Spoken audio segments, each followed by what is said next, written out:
मोक्षदा एकादशी व्रत कथा। जय श्री कृष्णा, राधे राधे। आज मार्गशीर्ष मास के शुक्ल पक्ष की एकादशी तिथि है और इस एकादशी को मोक्षदा एकादशी के नाम से जाना जाता है। कुछ स्थानों पर इसे मोक्षदा ग्यारस या बैंकुट ग्यारस भी कहते हैं। मोक्षदा का अर्थ है मोक्ष को देने वाली। इस एकादशी के दिन ही भगवान श्री कृष्ण ने अर्जुन को भागवत गीता का उपदेश दिया था, इसलिए इस एकादशी को गीता जयंती के रूप में भी मनाया जाता है।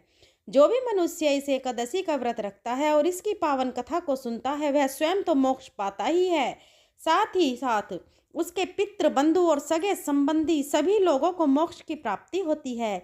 तो आज मैं आपको सुना रही हूँ मोक्षदा एकादशी की बड़ी ही दुर्लभ कथा। इन कथाओं को सुनने से मनुष्यों के सभी पाप और संकट कट जाते हैं तथा समस्त मनोकामनाओं की पूर्ति होती है। तो आप सभी लोग बड़ी ही श्रद्धा और प्रसन्न चित्त मन से इन कथाओं का पूरा अवश्य सुनिए। तो आइए भगवान श्री लक्ष्मी नारायण जी के चरणों का ध्यान करते हुए इस कथा को सुनते हैं। अर्जुन ने उत्पन्ना एकादशी की उत्पत्ति, महिमा, महात्म्य आदि सुनकर भगवान श्री कृष्ण से कहा, हे परम पूजनीय भगवान श्री कृष्ण, हे त्रिलोकनाथ, आप सभी को सुख व मोक्ष देने वाले हैं। मैं आपको प्रणाम करता हूँ। हे प्रभु, आप कृपा करने वाले हैं, मेरी एक जिज्ञासा को शांत कीजिए। अर्जुन की बातें सुनने के बाद भगवान श्री कृष्ण ने कहा, हे अर्जुन, जो कुछ भी जानना चाहते हो निर्भय होकर कहो, मैं अवश्य ही तुम्हारी जिज्ञासा को शांत करूँगा। अर्जुन बोले, हे प्रभु, यह जो आपने मार्गशीर्ष माह के कृष्ण पक्ष की एकादशी के विषय में बताया है, उससे मुझे बड़ी ही शांति प्राप्त हुई। अब कृपया करके मार्गशीर्ष माह के शुक्ल पक्ष में जो एकादशी पड़ती है उसके विषय में भी बताने की कृपा करें। उसका नाम क्या है, उस दिन कौन से देवता की पूजा की जाती है और उसकी पूजन विधि क्या है, उसका व्रत करने से मनुष्य को क्या फल मिलता है। ए मधुसूदन, मेरे इन प्रश्नों का विस्तार सहित उत्तर देकर मेरी जिज्ञासा को दूर कीजिए, आपकी बड़ी कृपा होगी। अर्जुन की जिज्ञासा सुन श्री कृष्ण बोले, हे अर्जुन, तुमने बहुत ही श्रेष्ठ प्रश्न किया है, इसलिए तुम्हारा यह संसार में फैलेगा। मार्गशीर्ष माह के शुक्ल पक्ष की एकादशी अनेक पापों को नष्ट करने वाली है।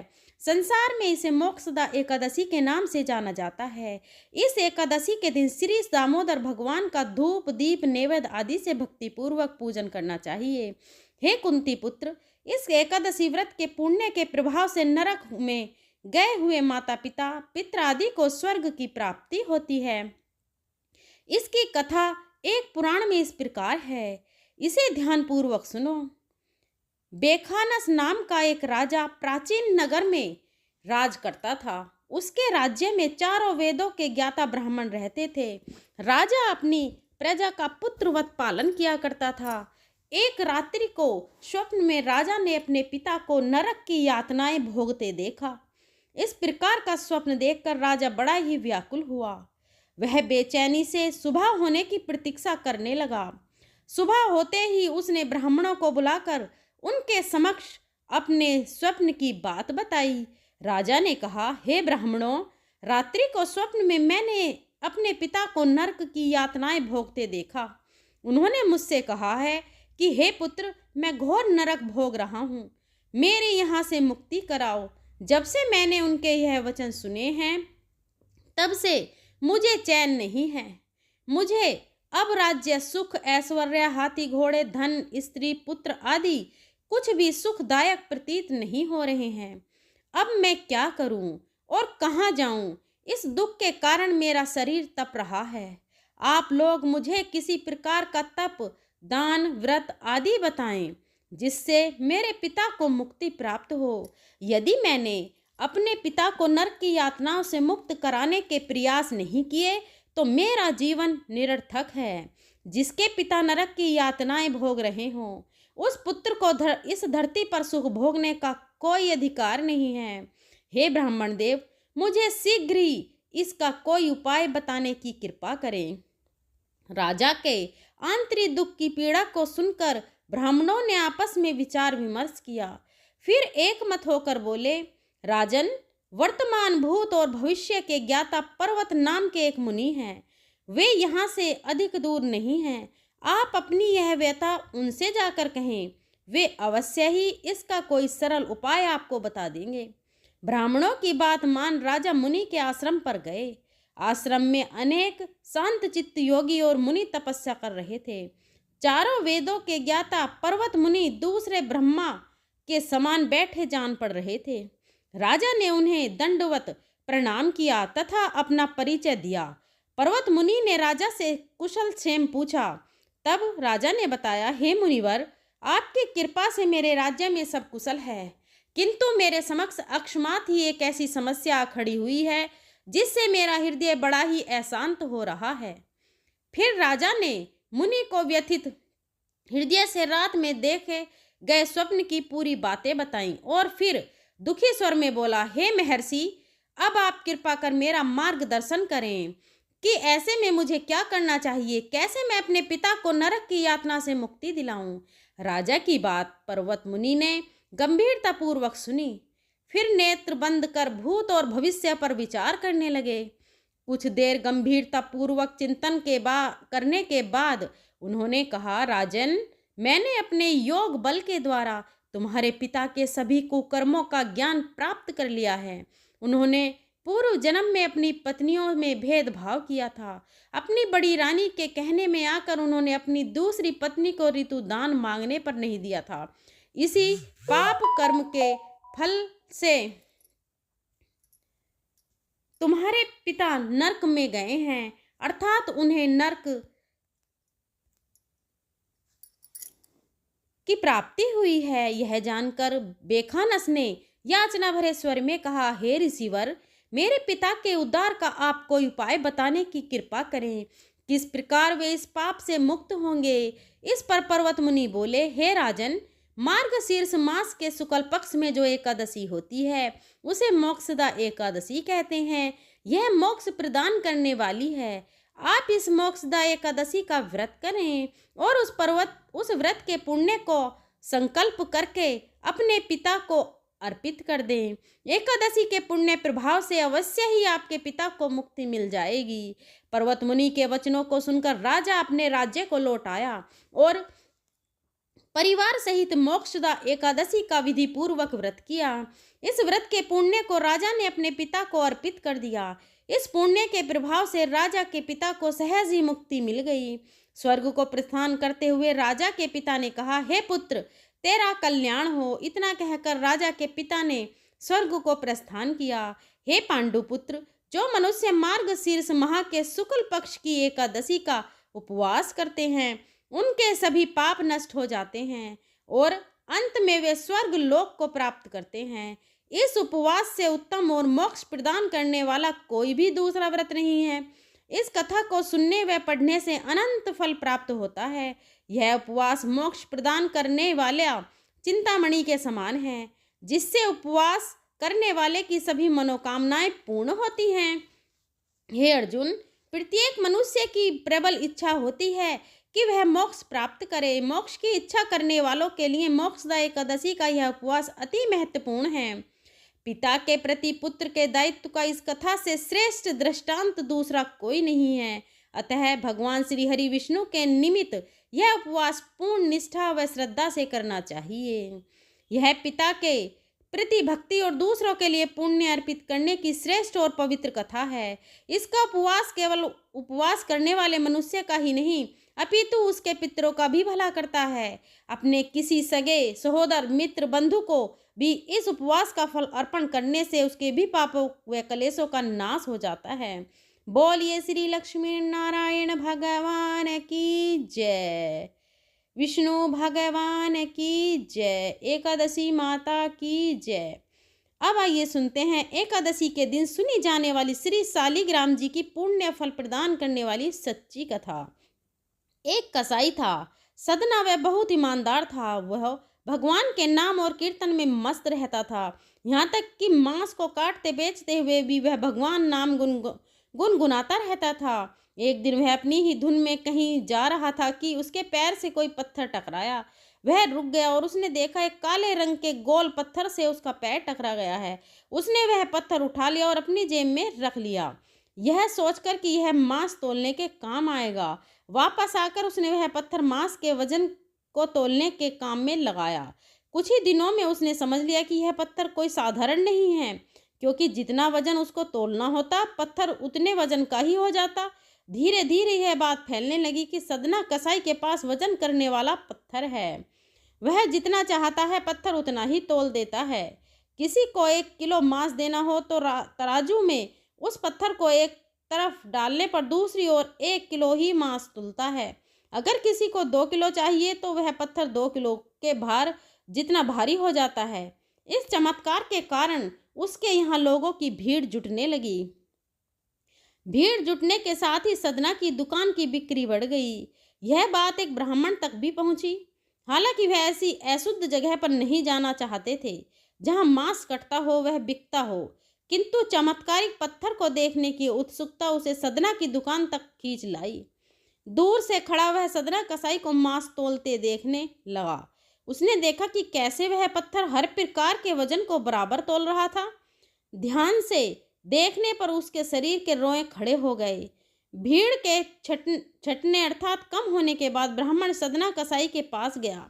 ब्राह्मण को अपनी दुकान में आया देखकर सदना कसाई प्रसन्न भी हुआ और आश्चर्यचकित भी। बड़ी नम्रता से सदना ने ब्राह्मण को बैठने के लिए स्थान दिया और पूछा कि वह उनकी क्या सेवा कर सकता है।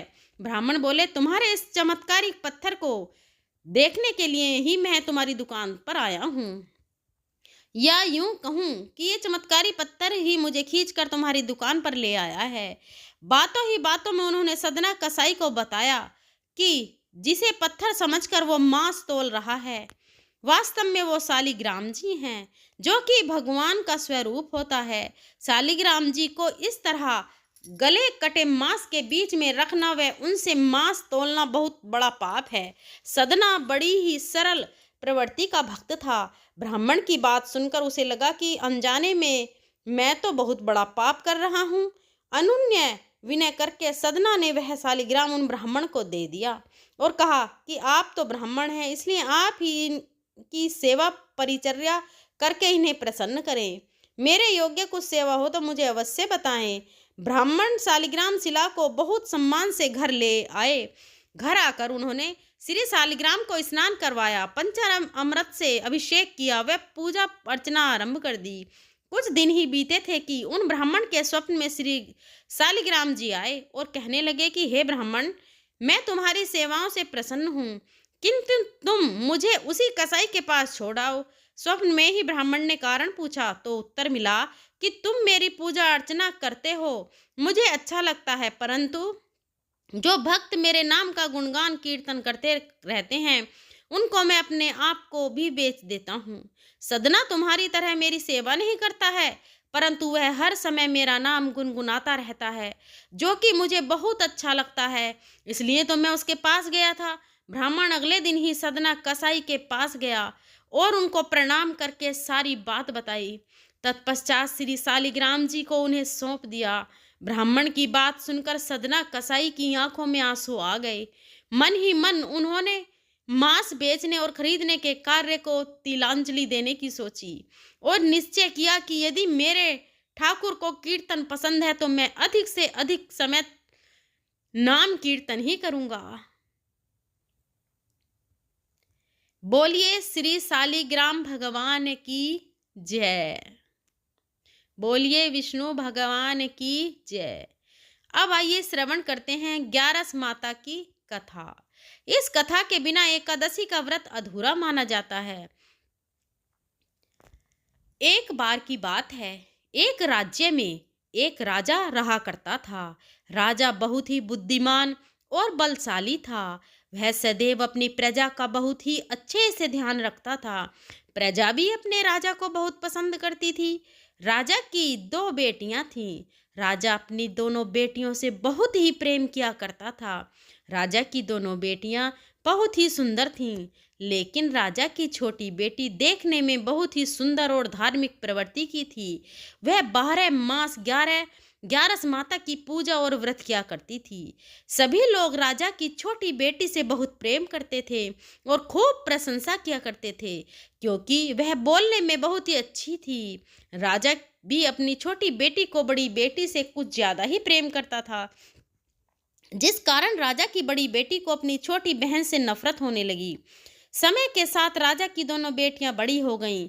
तब एक पड़ोस के राज्य में रहने वाला राजकुमार राजा की बड़ी बेटी के लिए रिश्ता लेकर आया। जैसे ही उस राजकुमार की नजर राजा की छोटी बेटी पर पड़ी, तो वह राजकुमार छोटी बेटी पर मोहित हो गया और उसी से विवाह करने की सोचने लगा।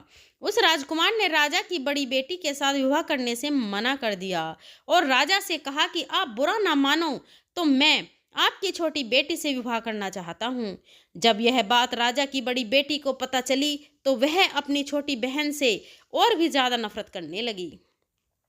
राजा की बड़ी बेटी ने अपनी छोटी बहन को अपना सबसे बड़ा दुश्मन मान लिया था और अपनी छोटी बहन से बदला लेने का निर्णय लेती है, जिसके चलते उसने सोचा कि छोटी बहन को जान से मार देती हूँ। एक दिन राजा की बड़ी बेटी ने लड्डू में जहर मिलाकर अपनी छोटी बहन को दे दिया। छोटी बहन ने वो लड्डू खा लिया, लेकिन लड्डू खाने के बाद भी छोटी बहन को कुछ भी नहीं हुआ। बड़ी बहन ये देखकर बहुत ही आश्चर्यचकित हुई, लेकिन बड़ी बहन ने हार नहीं मानी। एक दिन जब छोटी बहन अपने कमरे में सो रही थी, तब उसने मटके में सांप रखकर उसके कमरे में छोड़ दिया, लेकिन सांप भी छोटी बहन को कुछ नहीं कर पाया। जिसके बाद बड़ी बहन ने अपनी छोटी बहन से कहा कि चलो बहन, आज हम कुएं से पानी भर कर लाते हैं। छोटी बहन बड़ी बहन के कहे अनुसार उसके साथ पानी लेने के लिए चली गई। जैसे ही वह कुएं से पानी निकालने लगी, तो बड़ी बहन ने उसे कुएं में धक्का दे दिया, लेकिन ग्यारस माता के आशीर्वाद से वह सकुशल बाहर निकल आई। यह देखकर उसे बहुत ही आश्चर्य हुआ कि ना जाने मैंने कौन कौन से प्रयास किए हैं, फिर भी इसका कुछ भी नहीं बिगड़ता। बड़ी बहन एक दिन अपनी छोटी बहन के पास जाकर कहने लगी कि बहन, क्या तुमको पता है भगवान सबकी मृत्यु एक निश्चित समय पर लिखते हैं। तुम्हारी और मेरी मृत्यु कैसे होगी, क्या तुम जानती हो? तब छोटी बहन ने कहा, हाँ बहन, मेरी मृत्यु कैसे होगी यह तो मैं जानती हूँ। छोटी बहन से यह सुनकर बड़ी बहन को बहुत ही संतुष्टि हुई और सोचने लगी कि इस बार मैं इसे जरूर मार दूंगी। उसने अपनी छोटी बहन से कहा कि अपनी मृत्यु का राज मुझे तो बताओ, मैं तुम्हारी बड़ी बहन हूँ। छोटी बहन ने अपनी बड़ी बहन से कहा कि मेरी मृत्यु एक तोते में है, अर्थात तोते के गले में एक हार है, उसी से मेरी मृत्यु होगी।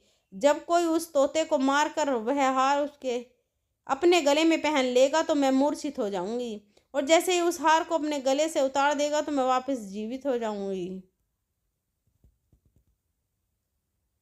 अपनी छोटी बहन की मृत्यु का राज जानकर बड़ी बहन बहुत ही खुश हुई और उसने अपनी छोटी बहन को मारने के लिए उस पालतू तोते को ढूंढना शुरू कर दिया। लेकिन छोटी बहन को इस बात का पता था कि वह मेरी जान लेना चाहती है।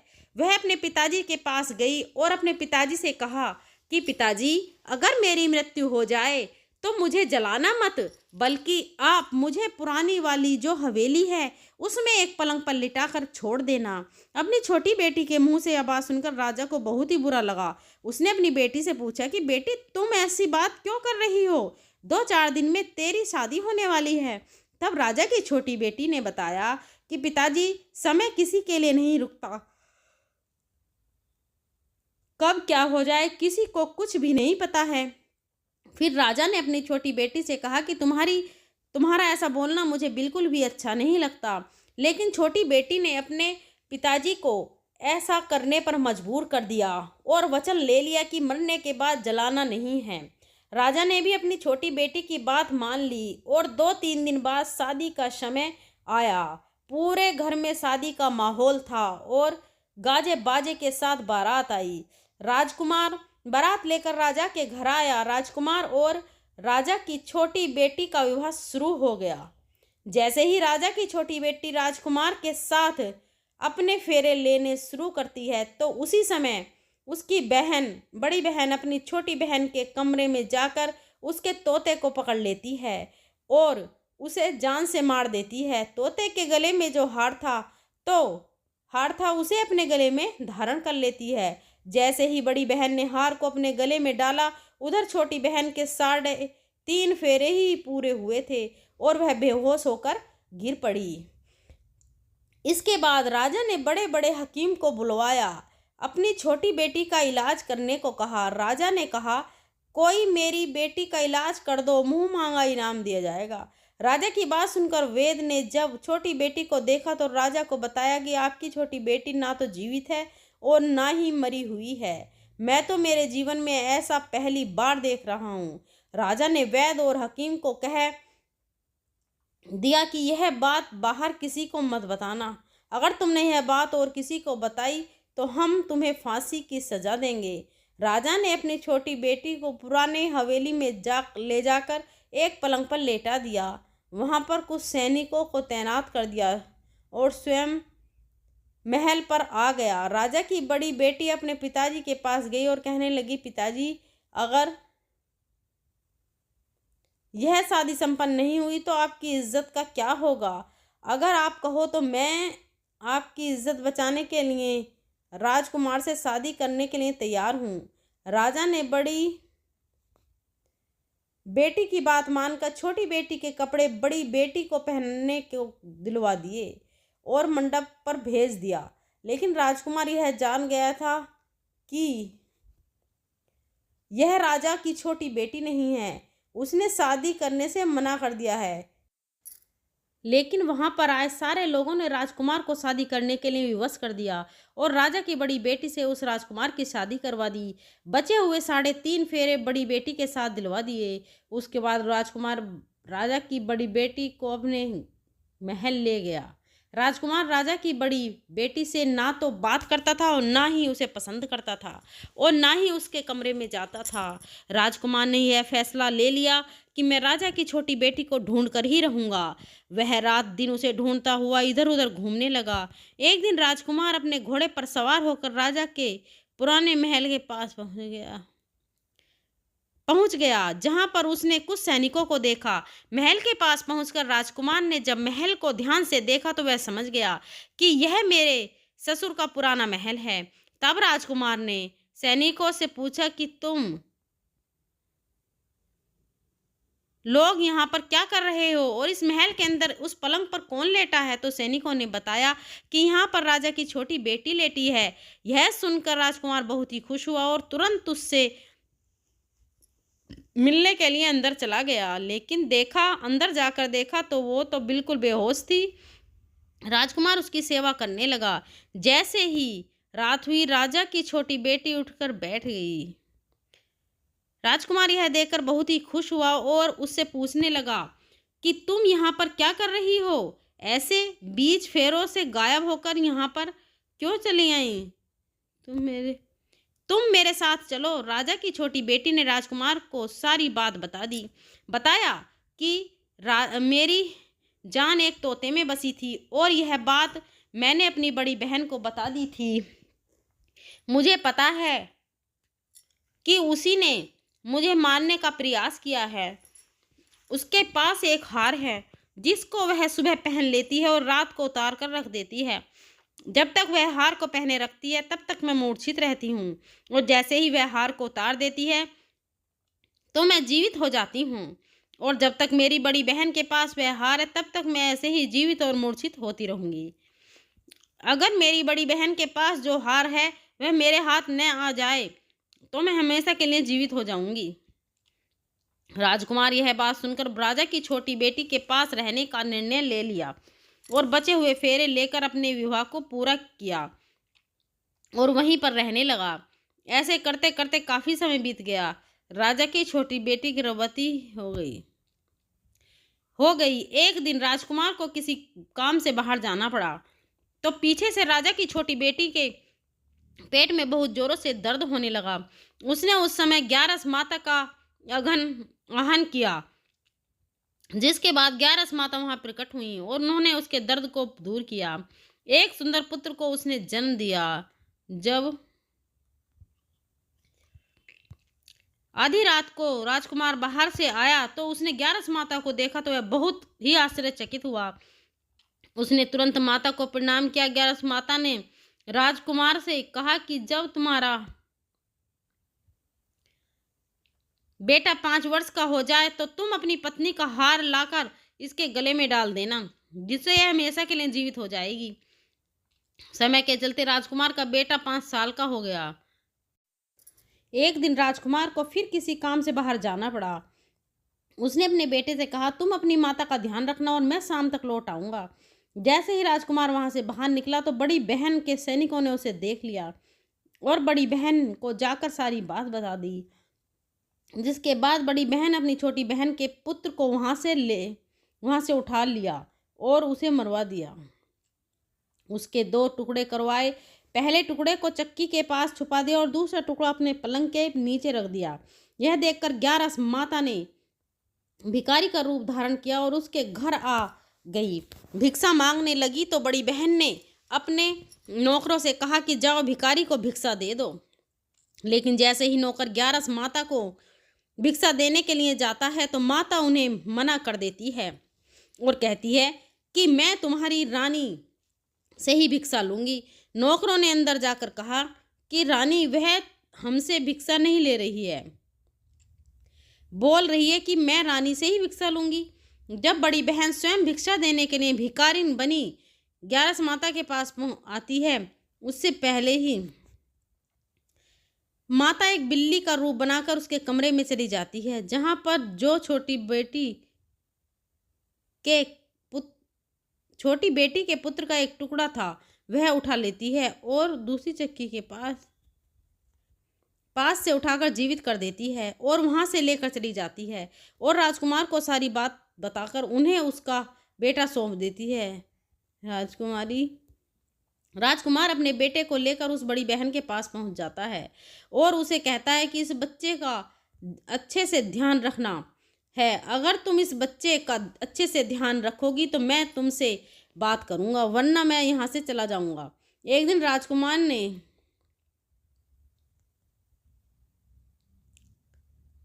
अपने बच्चे से कहा कि तुम ऐसा करो, तुम्हारी माँ के गले का वो हार मांग लो, तुम्हारी जिद की वजह से वह तुम्हें दे देगी। अपने पिताजी के कहे अनुसार लड़का अपनी बड़ी माँ के पास जाकर कहता है कि माँ, मुझे तुम्हारे गले का हार चाहिए। यह सुनकर उसकी माँ को पहले तो बहुत गुस्सा आता है, पर उसको याद आता है कि राजकुमार ने कहा है कि अगर मैं इस बच्चे का अच्छे से ध्यान रखूंगी तो ही वह मुझसे बात करेंगे।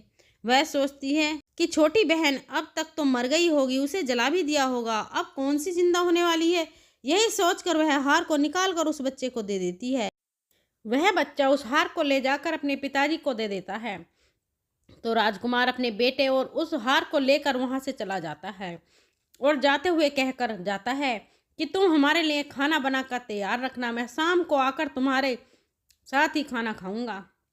यह कहकर अपने बेटे को लेकर वहां से सीधा राजा के पास जाता है और राजा को सारी बात बता देता है। राजा अपनी बड़ी बेटी की यह करतूत सुनकर बहुत ही क्रोधित होते हैं और अपनी परवरिश को दोष देने लगते हैं। राजा राजकुमार को अपनी छोटी बेटी के साथ रहने का आदेश देते हैं। राजकुमार वह हार लेकर छोटी रानी के पास जाता है और उसके गले में हार डाल देता है, जिससे वह जीवित हो जाती है और दोनों बहुत ही खुश होते हैं। राजकुमार अपने बेटे और अपनी पत्नी को लेकर अपने राज्य में चला जाता है। इस तरह एकादशी व्रत के प्रभाव से राजा की छोटी बेटी को अपने जीवन में आई तमाम मुसीबतों से छुटकारा मिलता है। जय श्री हरि विष्णु।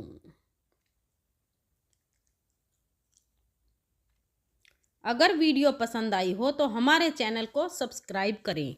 धन्यवाद।